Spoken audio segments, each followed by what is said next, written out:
What it is, YouTube fam? Welcome back to another reaction. Finna react to Rabbit from New Orleans. Hold up, man. What the fuck wrong with y'all niggas from New Orleans? I just reacted about two niggas from New. You know what? Let's just get it. In New Something wrong Orleans, with y'all. murder make you popular. Okay then. Florida, Chicago, and New Orleans.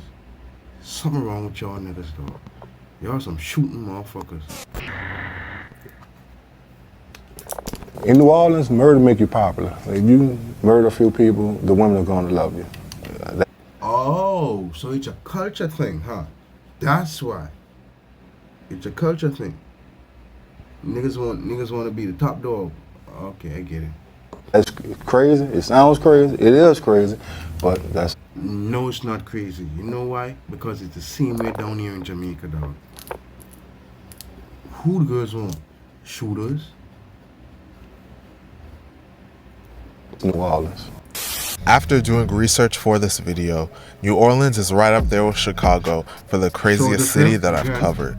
The Metropolitan Crime Commission declared New Orleans the murder capital of the United States, and the subject of today's video might just be the biggest demon from there. See, I didn't know there was a fucking... I didn't know it was a capital of the murder state or whatever they put it as. I don't know. And... No fucking wonder, dog. The subject of today's video was a hitman for one of the deadliest gangs in the city and allegedly committed up to 19 murders. The subject of today's video confessed to The fuck? 19, dog? Dog, you shooting. At least 12 of these murders, then told on his whole crew in order to reduce his prison time. Due to his Fuck out of here. I got no respect for you no more. Fuck out of here. No, fuck out of here. I thought you was a demon, and when it was demon time, you was gonna still stand on demon shit. No, you folded like a locked up. I don't care if this nigga is a thoroughbred shooter. Nah, that's some fugazi shit. You bogus for that, dog. corroboration, the police agreed not to charge him for most of the murders that he committed. The subject of today's video is not other than Gregory Rabbit Stewart. That nigga committed 16 murders, snitch on 12, and rat on all his partners. That's a dog ass. His prison time. Due to his corroboration, the police agreed not to charge him for most of the murders that he committed. The subject of today's video is not other than Gregory Rabbit Stewart, and today we're going to be telling his story. Why the fuck he was Rabbit? He was Agile what? But before we get into the video, please be sure to like and subscribe. Gregory Rabbit Stewart grew up in New Orleans, more specifically an area known as the 9th Ward on Galileo Street, also referred to as the G Strip. He had a very rough upbringing. At just 4 years old, he witnessed a murder for the first time when his mother's boyfriend was killed in front of him. When he was just in the 6th grade, he saw his friend get shot and killed by mistake. According to various psychological studies, children that witness violence are more likely to become violent as they grow older. Greg would drift more and more into the streets as time went on. He started selling weed and crack at just 11 years old. He would go on to earn the nickname Rabbit when he was Jesus Christ, 11 years old, dog, you homeboy get, boy. 15 years old, after a friend witnessed him successfully escape a police officer that was trying to arrest him. At age 16, see, I know that's why that nigga got that name. Just like how Nunapus got his name. Nunapus was a slick motherfucker. Police right there, and by the time the police looked like that, that nigga was gone. That's Rabbit right there. Greg would meet a man named Merle Offray and was recruited to sell heroin and other drugs for him. Greg would become a member of a gang called the 39ers, and they were big-time drug dealers that primarily sold heroin. The 39ers were a No, I reacted to a video with a nigga from the New Orleans. I don't remember what his name is, but this was their out. Because I remember they was going against the 39ers. Mix of members of the 3 and G gang from 3rd and Galvez and G Strip gang from Galileo Street. Greg would eventually turn into a killer after meeting a man named Louis Daniels. Louis Daniels was a prolific killer, and he taught Greg the most effective ways. Why this nigga talking about killing like it's a sport? This nigga say he was a prolific gang from Galileo Street. Greg would eventually turn into a killer after meeting a man named Louis Daniels. Like he's an author. Louis Daniels was a prolific killer, and he taught Greg the most effective ways to kill people. He taught Greg that when he went to kill people, he shouldn't aim for the head, but he should aim for the body and shoot until they fall down. Then he should stand over them and shoot them in the head until they're dead. That's a killer right there. That's a fucking killer right there. And he didn't just learn that. He probably learned it off the street, but that's some army shit. If you all don't know, that's some army shit. Double tap to the chest, one up top. That's some army shit, dog. And the closer you could get, the double tap to the chest, the closer you could get them, together, the more efficient the kill is, because whatever organ that hit, it's gonna be hard to patch that bitch. Because it's like millimeters, if not centimeters apart. You see what I'm saying? But double tap to the chest, one to the head, that's some army shit, dog. That nigga, boy, boy, a sick, I won't say a sick nigga, but a nigga that fucked up mentally, that's around this type of nigga, yeah, you gonna breed this type of killers. No cap. And niggas that's already seen these savage shit, and it's like nothing, it's like water under the bridge for them. And they meet these type of niggas, you create a monster, fam. To kill people. He taught Greg that when he went to kill people, he shouldn't aim for the head, but he should aim for the body and shoot until they. And that is a sniper thing too. Sniper would rather aim for your fucking body, because it's a bigger fucking target, and it's a lesser chance for them to miss. And they have to do trigonometry on the fly, so why the fuck would they gonna aim for a smaller target? Why not aim for a bigger target? That's some sniper shit too. Fall down. Then he should stand over them and shoot them in the head until they're dead. Shortly after meeting Louis, Greg would put the lessons that he was taught to use. He was involved in a murder for the first time.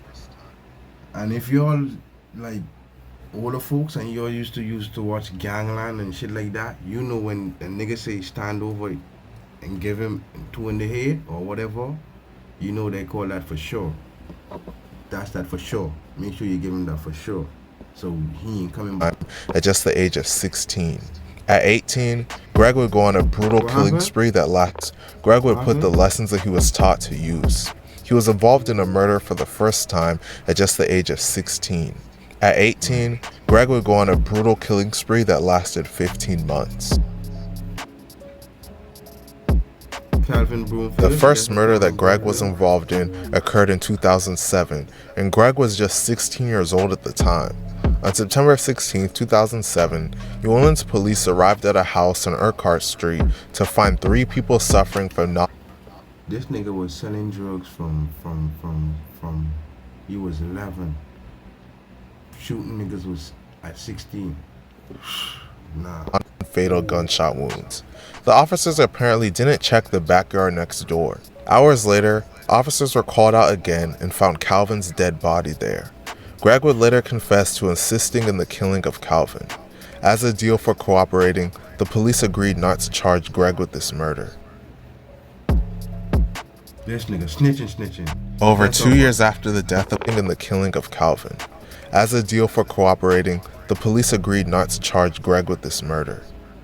Death of Kendall, Fabry? Wait, we need Fabry, what? Over 2 years after the death of Calvin, Greg's 15-month killing spree would begin. Fabry? On February 22, 2010, about 15 minutes before midnight, Kendall Fabry was in his car when someone in a sport utility vehicle in the 7200 block of Salem Drive fired several shots at his vehicle. Kendall was shot in the head and arm and was transported to Interim LSU Public Hospital in guarded condition. While at the hospital, he was tragically pronounced dead at just 22 years old. Greg testified that he committed this shooting as retaliation for one of his associates named Percy getting shot and paralyzed by members of a rival crew called Press Park Gang. As a deal for cooperating, the Press Park Gang. So the 39ers never just have one op. They had multiple ops, though. police agreed not to charge Greg with this murder. Therefore, what Quelton? On Monday, April 12, 2010, at approximately 1:30 p.m., a man named Daryl Franklin, his leader Merle O'Fray, and another man named Terrence Butler were at Terrence's mom's house near the Wing Shack in the 2500 block of Desire Street, when a man named Quelton Broussard, a man named Elton Fields, and another man named Corey Lewis pulled up in a blue Chevrolet Impala. Quelton and his cohorts began shooting at Greg and his crew. During the shooting, Terrence Butler was shot and killed. Quelton and his crew then fled the area in their car. Within moments after the attack, Greg and his crew armed themselves with a .223 caliber semi-automatic rifle, a .762 caliber semi-automatic rifle, and a .40 caliber handgun. 223, AR-15, 762, AK-47. And what else? A Glock 40, a handgun. All three men who armed themselves with a .223 caliber semi-automatic rifle, a .762 caliber semi-automatic rifle, and a .40 caliber handgun. All three men jumped into Merle's red Audi SUV and gave chase. Daryl, Franklin, Greg, and Merle caught up with the blue Chevrolet Impala and saw Quelton in the driver's seat. Greg and Daryl and Merle, who were each in possession of a firearm, opened fire on Quelton's vehicle. At least 48 shots were fired into the vehicle. Quelton sustained multiple gunshot wounds to his chest and head and died later from his wounds.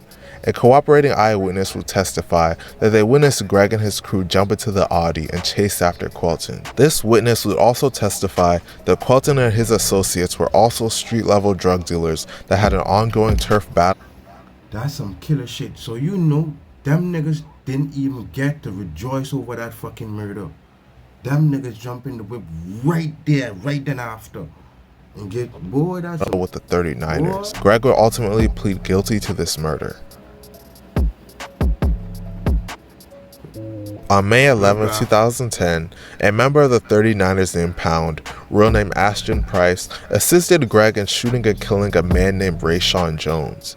Rayshawn was an associate of a rival crew beefing with the 39ers called Ride or Die Gang. Just 8 days later, on May 19, 2010, Greg and 4 other members of his crew shot and killed a man named Ride or Die Gang. That's a different gang again. Boy, y'all, 39ers, y'all into it with everybody. Lester Green, and injured another man named Jamal Smith. Lester and Jamal were riding in a gray Acura when gunmen shot up their car with over 26 rounds from an assault rifle. Lester was shot once in the head and was tragically pronounced dead at just 21 years old. Jamal was struck as well but survived his injuries. Jamal Smith was one of the 39ers' biggest targets as he would constantly shoot at them, and he allegedly killed one of their associates named I think that's the nigga that was I reacted first. That's the nigga.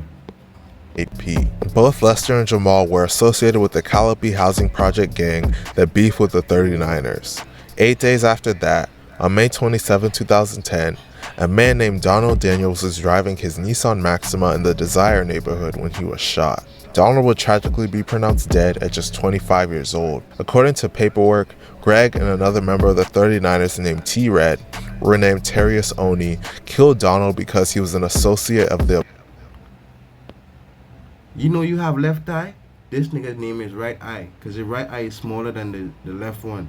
And this nigga's ear is small as shit. rival Desire Housing Project gang. As a deal for cooperating, the police agreed not to charge Greg with all 3 of these murders. Death of Elton Fields. On October 11, 2010, a man named Elton Fields was driving a silver Infiniti M35 when he was followed. A member of the 39ers named Lee, real name Leroy Price, was driving the stalking vehicle, and Gregory, Stewart, and T-Red were passengers. Once they caught up to the vehicle, both Greg and T-Red shot and killed Elton. According to paperwork, they killed Elton because he was an associate of the Desire Housing Project gang, and he was involved in the murder of Terrence Butler. Greg's charges for this murder were dropped due to his cooperation.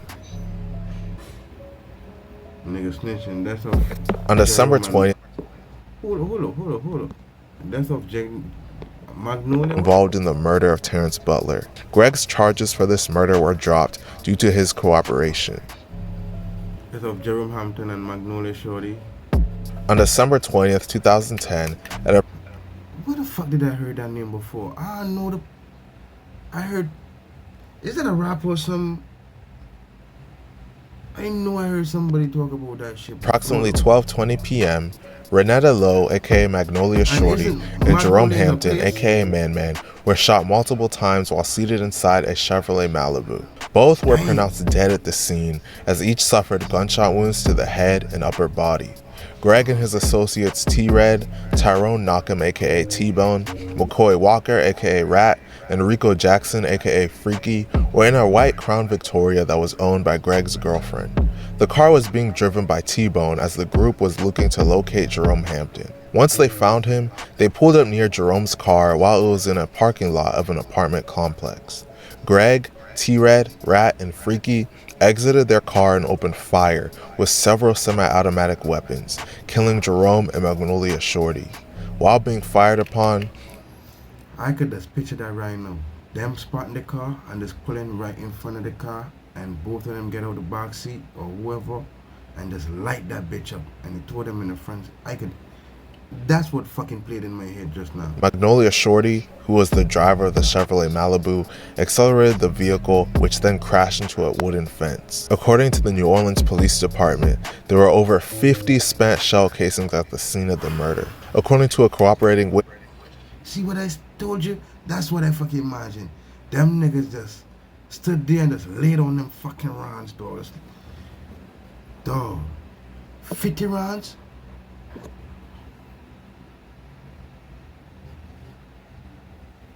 That's about 3 shooters, 2 shooters. Jerome Hampton was a member of a rival drug gang and had a well-earned reputation for being a killer. Jerome had an ongoing feud with members of the 3NG gang, whose members sold drugs and controlled the area around 3rd and Galvez. As I mentioned earlier, 3NG gang is one half of the 39ers Alliance. Jerome Hampton made it known that he was looking to kill Merle Ofrey, who was one of the highest ranking members of the 39ers, and he was also looking to kill any member of 3NG. Greg and his associates were ordered to carry out this murder due to Jerome's threats. Jerome, you a stupid man. Jerome, them niggas catching bodies like that, and you just going to talk that shit? And that's a nigga, the head honcho? That's the type of shit you keep your fucking mouth shut, and you go do what you fucking have to do, though. You don't talk about that shit. Now you get the fuck out of here, and you ain't did shit. That's a plucky. On February 6, 2011, Greg and a known associate shot and killed Calvin Celestine, aka Plucky, in furtherance of the overall drug conspiracy. Shortly before the shooting, Plucky gave Daryl Franklin approximately $60,000 in advance to purchase a kilogram of heroin. Once Daryl had the money for the heroin, he left New Orleans to travel to Houston to purchase the heroin. Greg was then directed to kill Plucky to avoid having to deliver the heroin when Daryl returned. Greg and his associates looked for and found Plucky while he was sitting in a black Chevrolet Tahoe in the parking lot of his girlfriend's apartment complex. Greg and his associates then shot Plucky several times in the head using a .223 semi-automatic firearm and a .40 caliber Glock Model 27. After the murder, Daryl gave Greg a portion of the heroin he had purchased using Plucky's money and approximately $7,000 as payment for the murder.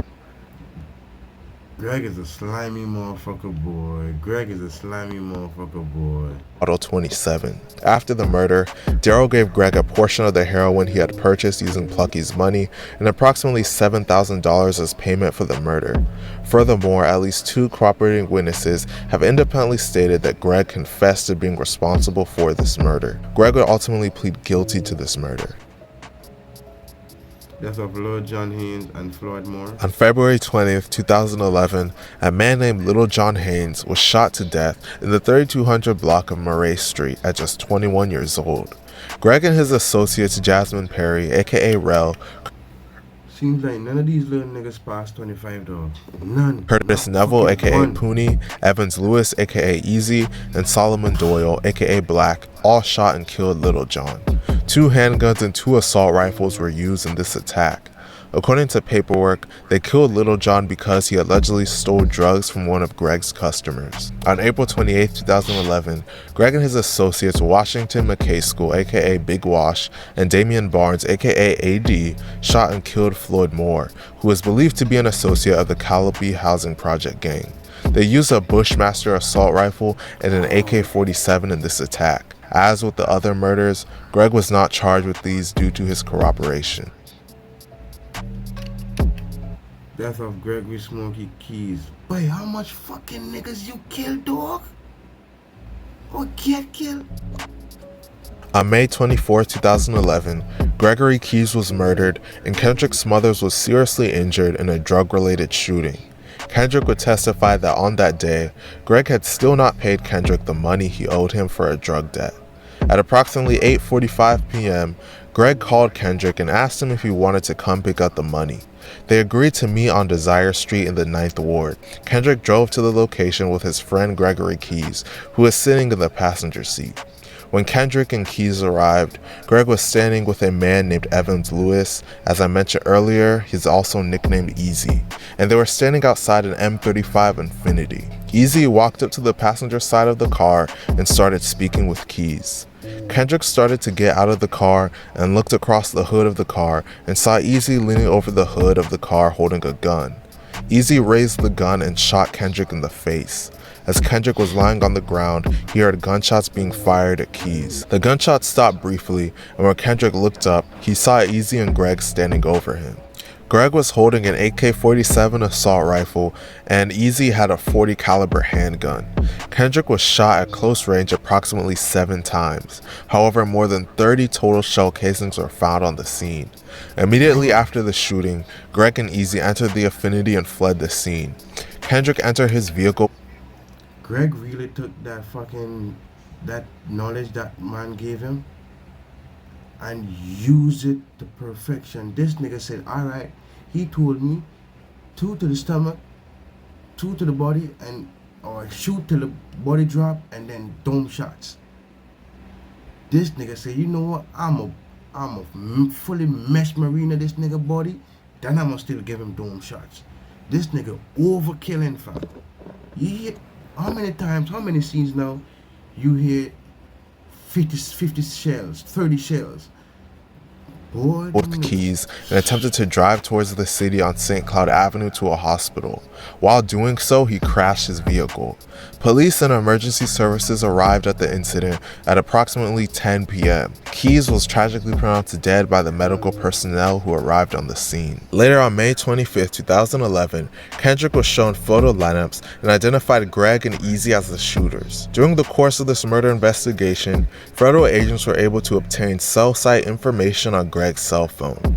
This information corroborated the let me run that shit back just now, cause I don't wanna make no fucked up police shit. and emergency services.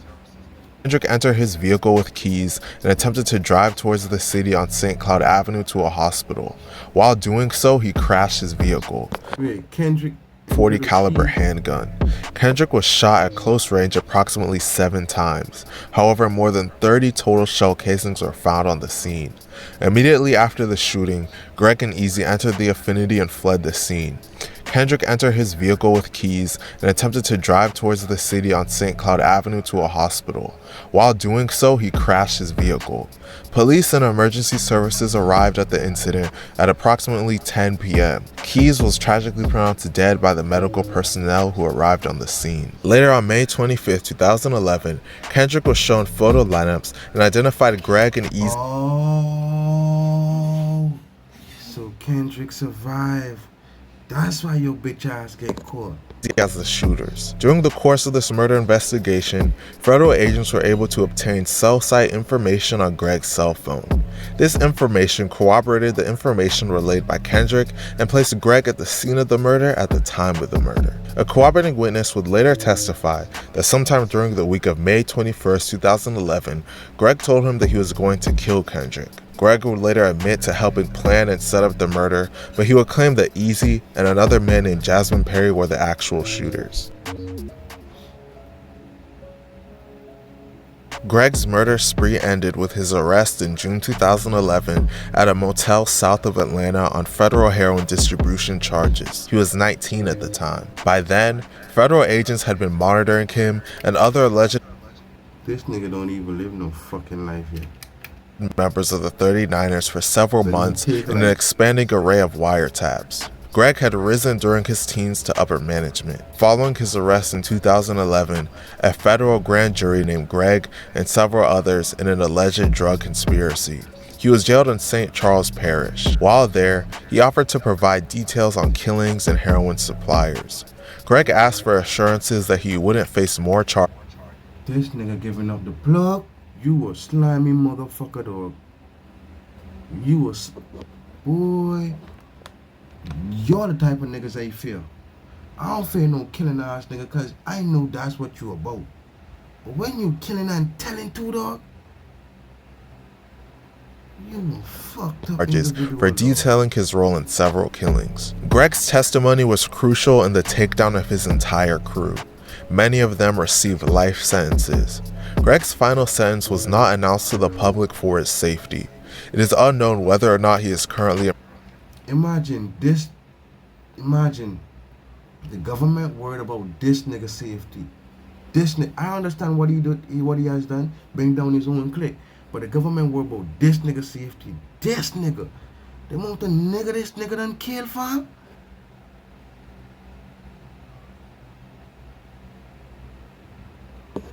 Prison, as there is no online record of him anywhere. Man, this story was wild. It truly shows you how the streets is pointless. One of the biggest killers and most respected gangsters cooperated with the police and got his. Exactly. So y'all stupid ass little mans, y'all could follow, let them niggas program y'all. Let them niggas put guns in your hand talking about, oh, go shoot this nigga. For what? What the fuck wrong with this? What the fuck? If he put a gun in your hand, ask him what the fuck wrong with his hands. Don't let no nigga let you laid up no cell with no bunch of niggas. No. Especially with no booty bandits. No, don't throw away your freedom like that, dog. But in Rabbit's case, Rabbit's a fucked up individual, dog, cause he done killed a lot of niggas. You know what niggas want Rabbit right now? Fuck his niggas that want him dead. You know what niggas want? Ops want him dead? Boy. Donkey said the world 11, and that's facts. That's a fucking fact. His whole crew taken down. If this story doesn't keep you out of the streets, then I don't know what will. Thank you, Funa.